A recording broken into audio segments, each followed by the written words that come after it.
I'm going to introduce our first topic. What we've got planned for you today are 2 TED-style talks that will hopefully inspire you and get you thinking about what are the challenges that we see, what do we hold for the future, what are we thinking about changing when we go back to our roles after these 2 days. I'm honored to introduce the first of our presenters this morning, Toby Brown. He's come a long way from his days as a runner for a law firm and now holds the esteemed title of Chief Practice Officer in an area where most of us are still creating these roles and making it up as we go along.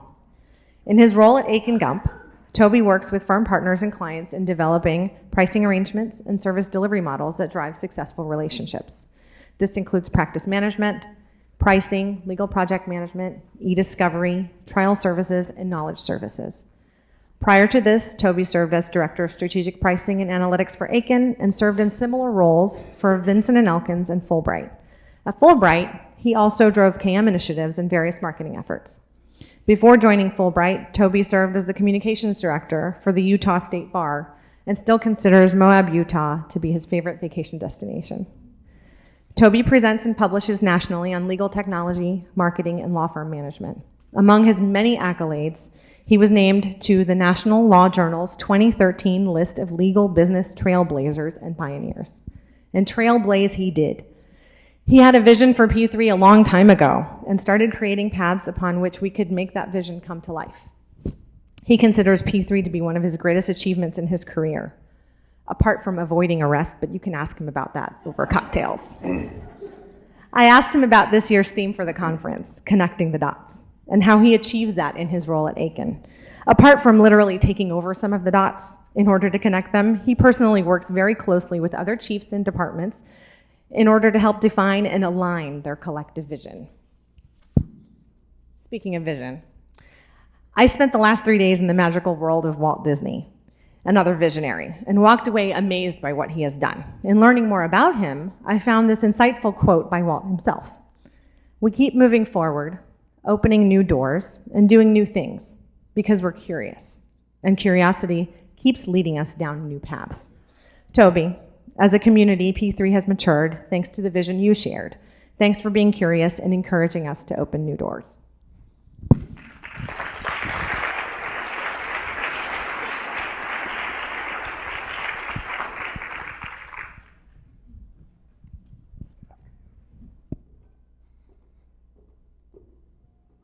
Good morning. Everybody awake? Coffee on? Can we get my slides changed over? I am very happy to be here. Stop. Okay. How did this all get started? And I think it was 2011, but I may have had a couple of drinks at a gathering at an ILTA conference.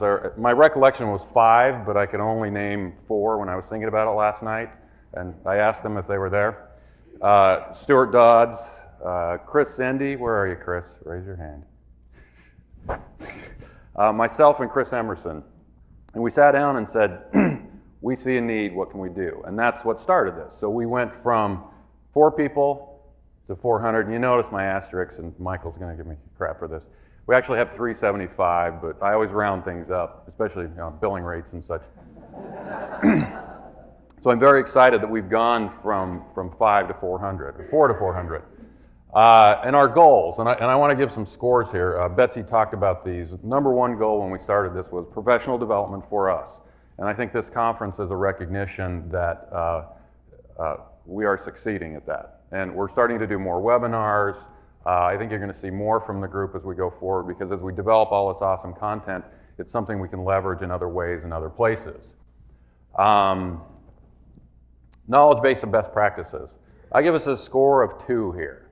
I think we need to put more attention here. In fact, last night I was having conversations about creating some standards. So I think you're going to see more emphasis here. Last one here, and as I was sitting here listening to Keith and Porvy talk about it, I changed the score to 7.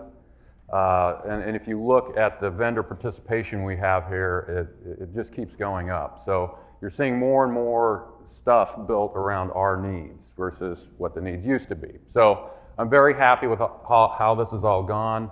We're going to be doing more of that. In fact, a slight teaser here. We're having conversations about doing a P3 type conference in London soon. So, change is as change does. Change is what we are about. We are the force of change at our firms, but,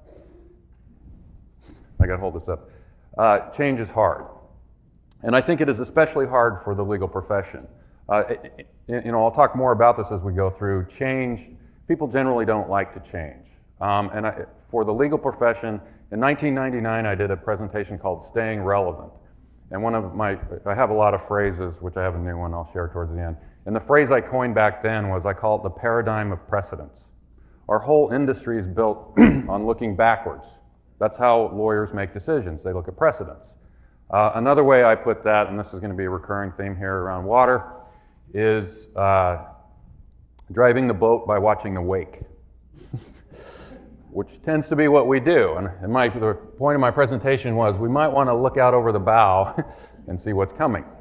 So as a profession, I think we have an especially hard time dealing with change. Setting the stage. Back in 2008 at Fulbright, when I was there, I wanted to create some urgency. And so my thrust of my presentation was, and it was mentioned earlier, I have a background in knowledge management, it was that knowledge management will become mission critical because of alternative fee arrangements. And I shared this quote in the presentation, which was from I'll say a large oil and gas company. But I've told that story a lot, but what I haven't told you generally is how I got to this and why I did this presentation. And it started with a book I read from John Cotter, and it was called A Sense of Urgency. And John is a Harvard guy who writes a lot about change and how you drive change, which again is what we're trying to do here. And what I've done is just, benchmarked, which is my word for stealing, some of his ideas and put them in that presentation. And I was really, as my story goes, no one heard anything about knowledge management in the presentation. All I heard about was alternative fees. It was a Tuesday morning. On Friday morning of that week, I was in front of a general counsel of a pipeline company negotiating an alternative fee arrangement. So I spurred some change, not exactly what I had planned on. Another aspect of it is, and this is our, how do we change? This is from a 1991 book on driving change in technology, and it's called Crossing the Chasm. There's people like us who are innovators and early adopters, but to get ideas to really take hold, you have to cross the chasm and get a larger buy-in. I think we're starting to see that now in our industry, and by that I mean people not in this room are really starting to embrace this. One of the things I love about this, they don't talk about it over here, the laggards. There's actually a very small group at the end, and they're called assassins, and they will kill you before they accept change. I like to call them people from northern Idaho. So how are we doing? Recent survey from ALM, 70% of firms have a pricing role, and 53 expect to grow their teams this year. So I would say on the pricing side, we're doing quite well. Something else, this is more of an observation. I think when our law firms now staff matters, it's with much leaner teams. Back in the day, we would throw associates at things. We don't do that as much anymore. We have, and it was not by design, I think it was by reaction. Budgets, we're starting to do budgets more. And legal project management, there's pockets, and I say small pockets. So what is common to all of these? It's necessity. Basically, pricing came about because clients said, I want to talk to you about then alternative fee arrangements, and we had to react, we had to respond. That's another feature of our industry, is we're somewhat reactionary. So where does that leave us? Modern day Sisyphus. Instead of a rock, we're pushing other things up a hill which keep rolling back down. When do people embrace change? When they're forced to, generally. And unfortunately, I had hoped to have my laptop up here so I could toggle back and forth. One of my personal beliefs is why the internet caught on so well, and Firestorm, everyone had to get it, was cat videos. And I had a great cat video, but okay, a spider lands next to a cat and it jumps up. Great video. I should have done it with the hand things on the screen. What forces people? Positive. I can gain something, competitive advantage. I might, get richer. Negative.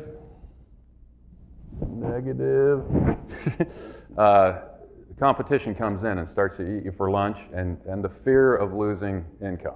I think that is a big one. Law firm cultures. We're not, as you can guess already when I'm talking about driving the boat by the wake, we don't have cultures of change at law firms. It's not, I would say generally in law firms, part of the culture is like let's hurry and embrace change. And I put a note in there, greed. When I first started talking about alternative fee arrangements, my first article I wrote was in 1994, and I'm like, why don't you people do this? You'll make more money. And they're like, no, because they didn't want to change. My example here, and I want to clarify, legal project management, it brings benefits, but it takes a significant investment of non-billable time to get those benefits. And we all know how much our partners and lawyers like to spend time on non-billable stuff. So we're faced with a lot of challenges. So let's talk about change and when people embrace it. And I'm going to share a personal story here. Some of you may have heard Texas had floods recently. I live in Houston, which was sort of flood central, and I live on a lake. And I was out of town when the water was really coming up. So when I got back in town, I had to develop a new skill. I had to change. And so what was my skill? I had to learn how to walk on water. Now, as an incentive to go to the closing session, I'm going to do a little workshop on this. Okay, and now for my usual car analogy. Change came to the automotive industry. In the 60s, the American manufacturers could do whatever they wanted. In fact, they had a very simple formula. And I actually did own this car about this time last year. It's 19 feet long. I pulled up alongside of a Dodge pickup truck, and our bumpers were squared off, and I was looking at the guy's back tire. The cars were huge. And what happened? Well, a number of things. We ended up with the EPA, we ended up with mileage standards, we had the gas crisis, and foreign automakers came in and started eating, the market up. So the automotive industry had to change, or it was going away. Now, in some circles, some organizations are built around a culture of change, to where they are constantly making their own products obsolete.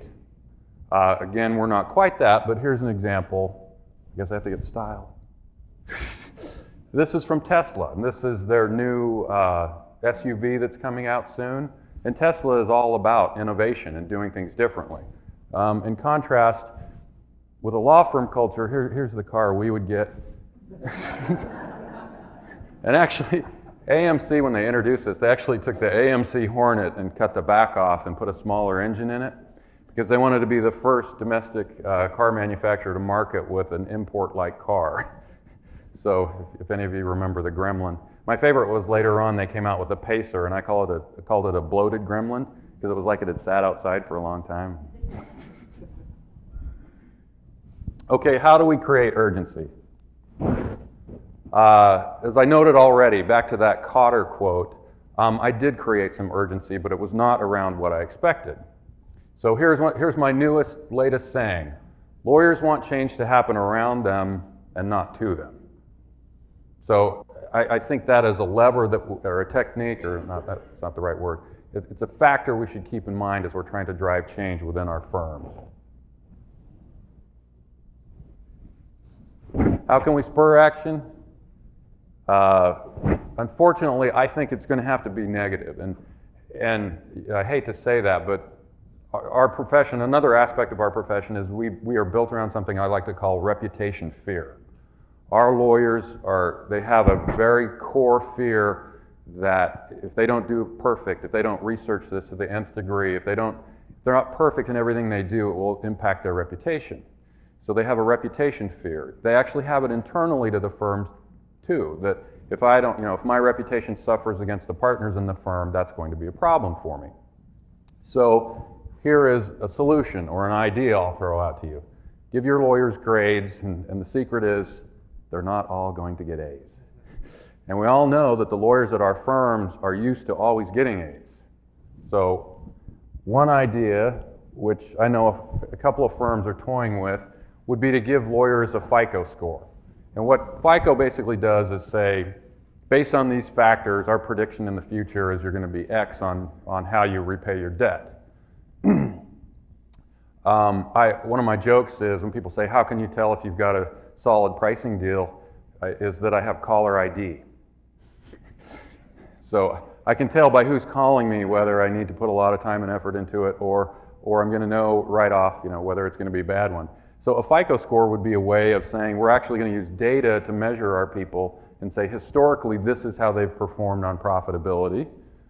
So we could expect pretty much the same. So if a partner comes in and says, oh, I want to pitch this $1 million deal, you'd have some sense of what's our outcome going to be on that based on the history and practice of that lawyer.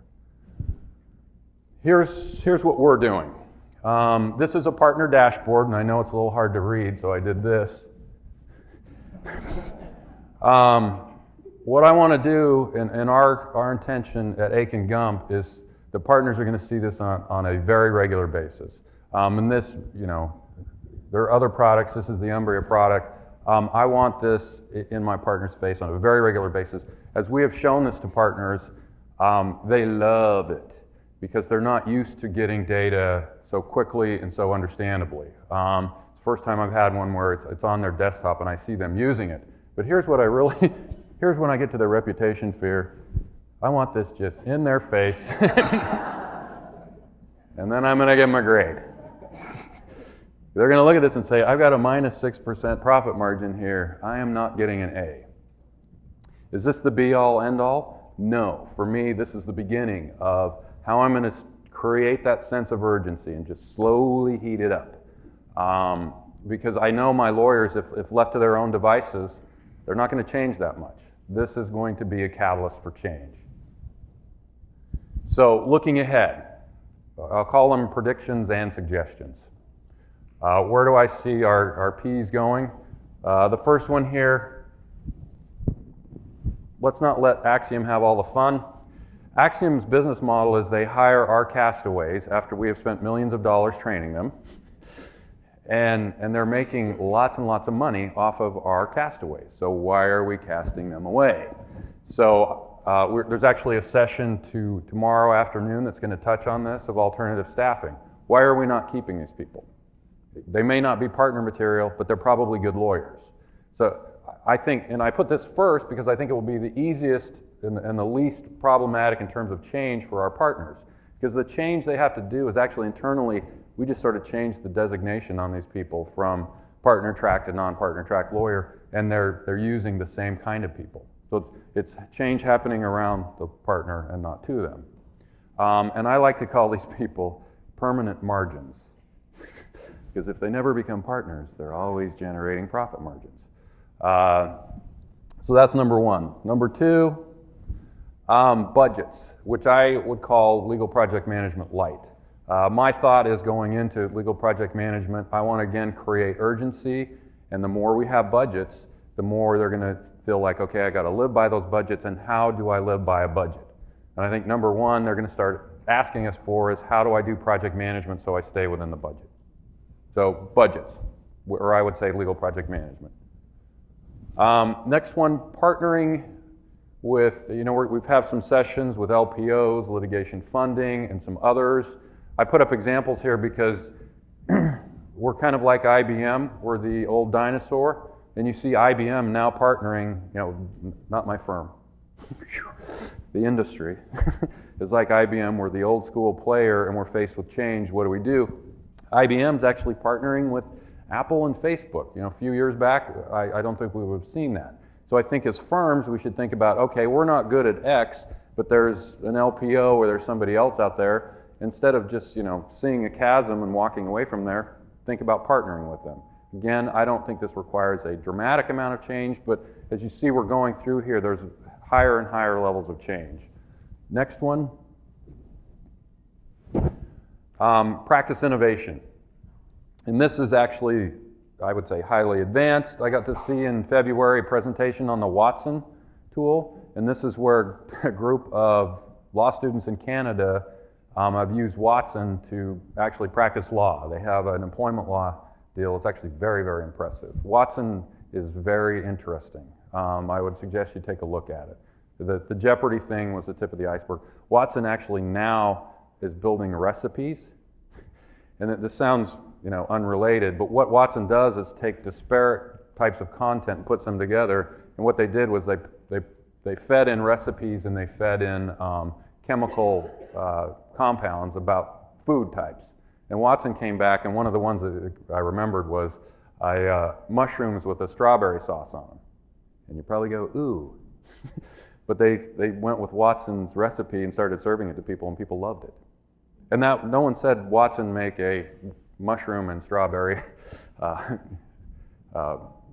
food dish. Watson did it on its own. So I think there's a lot of stuff around practice innovation that you're seeing evolve right now. But again, that one, now we're starting to get into much deeper change here. Because this is, okay, we're going to take something out, we're going to have associates stop doing it, and we're going to have technology start doing it. So we're getting into deeper and deeper change. Last one here, perhaps long-term, the most important will be process improvement. I actually think process improvement will benefit from the first four. I think it lays a foundation for process mapping and process improvement to have a bigger impact. And this is actually one where we'll really start to re-engineer the way we deliver our services. But this one will require a significant amount of change from our partners.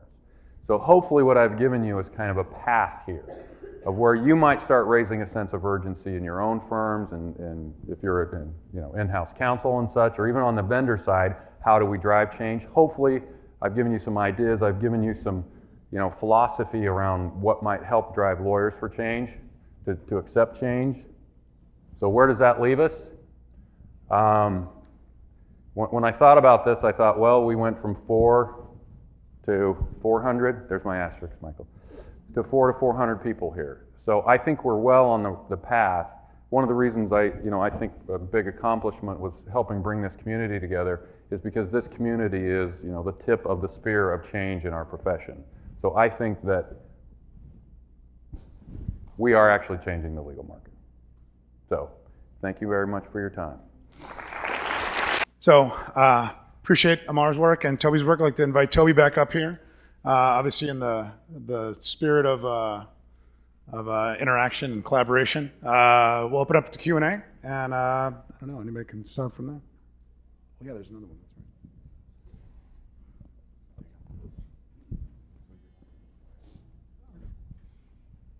right. Anyone? Okay, question.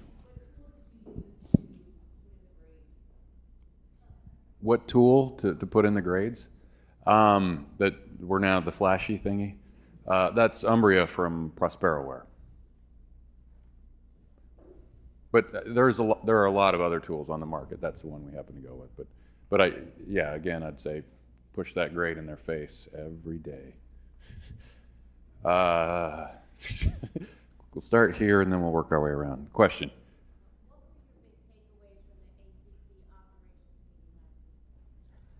So, what were the big takeaways from the operations sessions last week? First, it's definitely a very engaged group, much like the folks in this room. We had a general counsel panel that started the conversation because the legal operations professionals role, I think is probably the analog here, isn't as well defined. And so there's a real need to define that role for companies, and particularly as new GCs come in. So these two general counsel, Mike Dillon of Adobe and Cam Finley of ADM here in town, they both spoke about how important that particular role was for them. They talked about how they've engaged in convergence. At the same time, though, interestingly enough, and I pressed them a little bit on this, but they talked about disaggregation, and you wonder about how convergence and disaggregation work together, but they had a very cute answer because they're general counsel. We talked about the wide range of issues that were talked about here. I think the biggest takeaway for us as ACC is we had a number of special interest groups that we formed on metrics, on external resource management, internal resource management, because they feel very strongly about developing metrics for their, or mechanisms for figuring out how to develop their own talent. We also had Other benchmarking interest groups. I'm trying to think of what these interest groups that we've created, we intend to reach out to the outside bar and to others to be able to collaborate. We also have an effort, two or three that you guys should know about. One is to look at outside counsel billing guidelines. Try to, because I'm sure you guys have to deal with this all the time. Thank you. So, because it's unfortunate, because I didn't say this to you, but I do say it to our general counsel members. They're the problem. A large portion of them are resistant to change themselves. And so your law firms, a lot of them have actually thought very hard about how to develop appropriate fee arrangements with your help, to develop, use project managers. For instance, our billing guidelines, some of them don't even pay for project managers, right? They say, we won't pay for project management. And they're afraid you're going to use that to cover up administrative timekeepers. They're wrong. They need to encourage this development. Our clients might say our members might say an appropriate fee arrangement actually is a discount. That is not right. We have to, a value-based fee arrangement, an appropriate fee arrangement, a discount is not one of those. And if we don't build a trust-based relationship with our outside partners by making something that was a win-win, not a win-lose, but a win-win for both sides, it's not sustainable either for in-house counsel or outside counsel. So what I tell them is the sword of Damocles is not only over the heads of our outside lawyers, it's also over them. As inside lawyers, they've got to find a way to add value themselves. And if all they do is pick up the phone, call you guys, ask for a discount, any business executive can do that as well. Okay, there was a question here. Hi, thanks. I was struck by your comment about that lawyers don't have a good sense of what it means to be a good lawyer, and that we look at, where you're employed and things like that. And I was wondering if you think that has a connection to do with the rise in directories, in all these rankings and nominations and things like that. I think it's been a facet of the profession, I'm sure others can talk to it as well, a facet of the profession for a very long time. The directories are exacerbating it. We had some legal angels, or we call it legal angels, and I try to come up, when a bell rings and an angel gets its wings, or I guess when we do new things, legal angel gets its wings. But in any event, these legal angels talked about where all the money in Silicon Valley is going, and it's going to these B2B type of efforts, this directory approach, rating services that are premised on that. So it's only getting reinforced and getting worse. But the places like Avo, et cetera, I'm sure that's exacerbating the trend. We had one in the back, and then I'll look to the other side. Go ahead.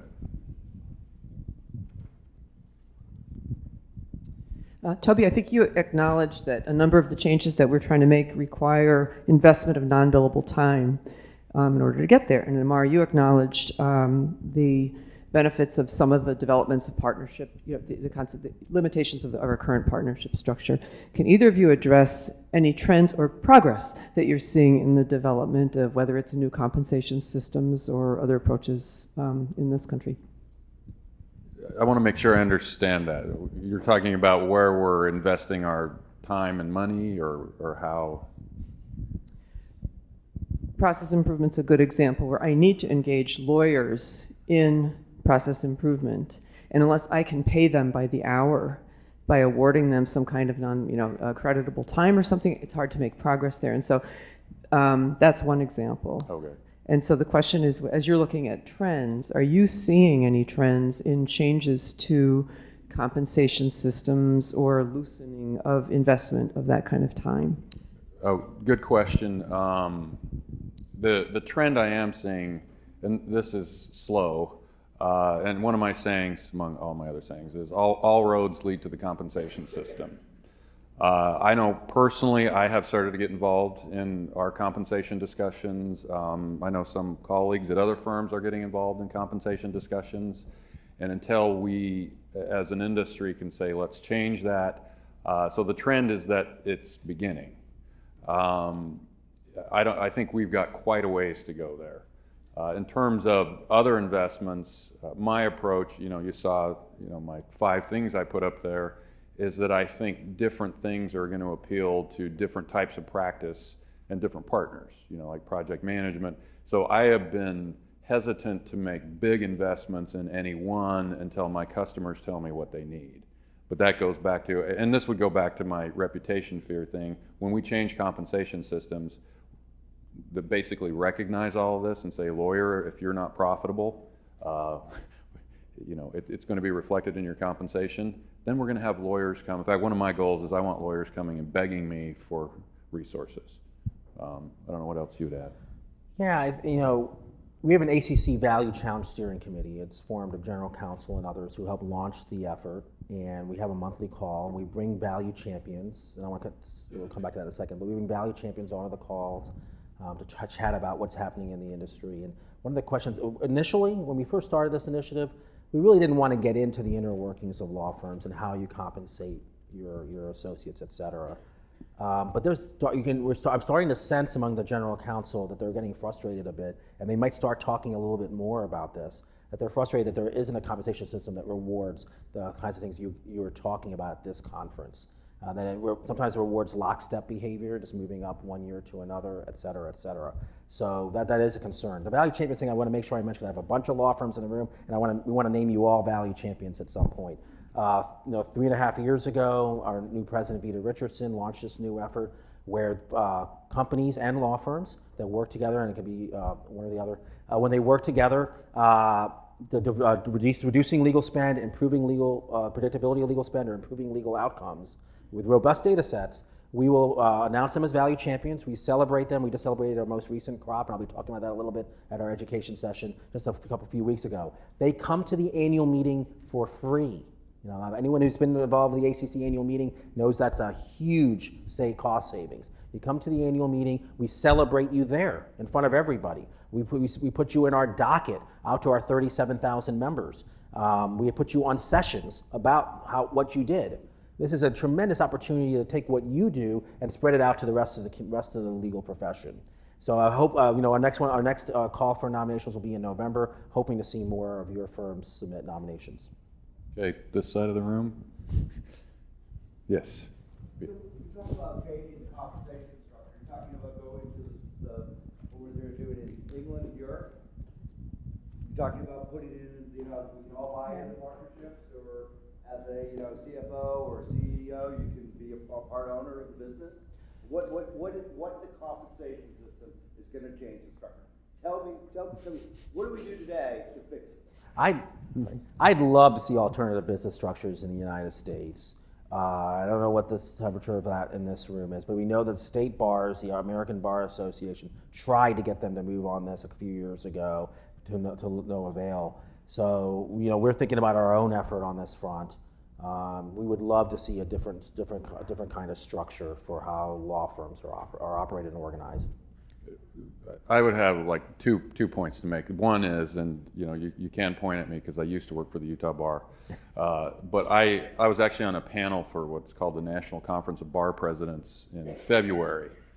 And when I was done, I wrote a blog post on our Three Geeks blog, and it was entitled "The Profession is Doomed." I read that post. It was great. Because I was sitting there looking out at these bar presidents and executive directors, and they were arguing against change. And I finally raised my hand because no one was asking me any questions. I said, "You people don't get it," and I really laid it out to them. But when I walked away from it, I decided they are not going to do this. We are not going to get the alternative business structures here. We will have 51 different entities fighting over what it looks like. And what shocked me was there was a guy in the back of the room from a state in the South, rhymes with Mississippi. And we were talking about limited licensure legal technicians. And he goes, well, and I've got lawyers who are underemployed. I'm never going to do anything like that until my lawyers are fully employed. And I'm like, whoa. So I don't see that coming from the bar. So what could we do on our side? And this is, I'll preface this with, this is a concept I have. I've actually published it in a book. It is not what, I wouldn't say my firm is doing it, but what I suggest in that, I put it out as a compensation straw man. And I think an effective compensation system has to reward certain behaviors. And what I laid out was a base, and I threw it out like 1,000 hours. To say we expect every partner in the firm to bill and collect on 1,000 hours, not 2,200, just 1,000, because partners they're owners and workers, and they need to participate. And then I defined 3 different ways where they can raise their income, because they'll get a base salary based on the 1,000 hours, and it's your classic finders, minders, and grinders. If you're like a star quarterback, subject matter expert, regulatory or whatever. We'll compensate you because you're really good at that, but you're not driving the business. The quarterback of the New England Patriots, which you're from that area, right? is not in charge of making business decisions. They might get decent compensation. He's in charge of inflating footballs? He made a few decisions. But then you have the minders, or those who would be focused on institutional clients of the firm, but I would say profitability has to be key to what you're doing. And the third one is if you're bringing in new business, that's a whole different thing. And so my suggestion for the market is to look to a compensation system that rewards those behaviors instead of the one behavior it rewards now. So Totally. I think we can do it within the existing rules. I don't see how that changes how law is structured and how we provide those services. If you have an alternative thing where people could buy in stock or whatever, how does that, because they're all profitable business, they want to be paid money too. So how does that change the perception of practicing law of making money? You're saying if we did allow external investment? I actually had this conversation with the general counsel of a bank a couple of decades ago. Thank you. And she was arguing against allowing it. And I said, time out. Her name was Cindy. And I said, the banking industry had to raise a whole bunch of capital as an industry to lay out an ATM network. That wouldn't have happened unless they could raise capital, external money, and invest in those things. That I think would be the primary argument to say if we allowed outside investment, all of a sudden there is an impetus, the profit motive, to say we need returns on that money. What the shape of that's why I would say our compensation systems have to reward certain behaviors that would say let's drive some changes around how we make those investments and what we're focused on. Is again, to the question earlier, we are very, very early stage here. And frankly, I don't, my concern, I actually do think the profession is doomed because bars are not going to be able to agree on this. Having been through very, very simple bar association things. In fact, that limited license or legal technician thing, Washington State is doing it. It took them 14 years to do it, and it was against the wishes of the bar. The court made them do it. I totally agree with all of that. I think that you'll be able to have a more sustainable law firm long term, would be able to get outside investment. But this is happening right now. We're becoming bystanders in our own profession. If you really look out there and you see all the different companies that are started by non-lawyers that are providing what essentially are legal services. And there's a whole raft of them. I don't want to call them out, but there's a number of them that are out there. And I'm a member of the DC Bar. I wouldn't start such a company because I would get disbarred. But all of these folks aren't members of bars. Some of them are former doctors and engineers, et cetera. It's all risk management to them. It's sort of like when a company goes into Russia, you kind of know they're violating the FCPA, right? It's a risk tolerance issue for them. And they look at the bar regulators, and the bar regulators are not enforcing in this context. They're enforcing against Legal Zoom and Rocket Lawyer. They're not enforcing when there's a sophisticated client there. And so they're already out there. They're already developing expertise in this market. And so what's going to happen? So we're just going to sit there and watch them do this? Yeah, so you're right. The state bars are a problem. So we're just going to go around them. Our effort is going to go perhaps to the legislatures and to others to explain to them that if they really want to see an orderly market, the state bars are actually a hindrance, an obstacle, not an ally. There is one thing that might break that dam loose. I don't know if you saw this week. LegalZoom has sued the North Carolina bar, basically on federal trade. They're constraining trade. $10.5 million claim, which I don't think is enough, but it's going to be enough to get the North Carolina bar's attention. And if they succeed, and all the bars I know, because I still have friends in that world, they're concerned. They could basically say, if you're not going to do it, the FTC is going to do it for you. The unfortunate part, that this was a North Carolina Board of Dental Examiners case from the last Supreme Court term. The unfortunate part, we took a hard look at participating in this case, is that active supervision by a state body can insulate you from antitrust damages. And that state body is the state Supreme Court. We all know in this room the state Supreme Courts don't really supervise the state bars, but they're judges. And I think other judges are going to have a hard time saying that the state Supreme Courts aren't actively supervising. Well, we thank you for your time. If you have more questions, we'd be happy to answer them the rest of the day. And I recommend that Amar's session later today. You'd probably find a lot of value there. Thank you again for coming. Thank you.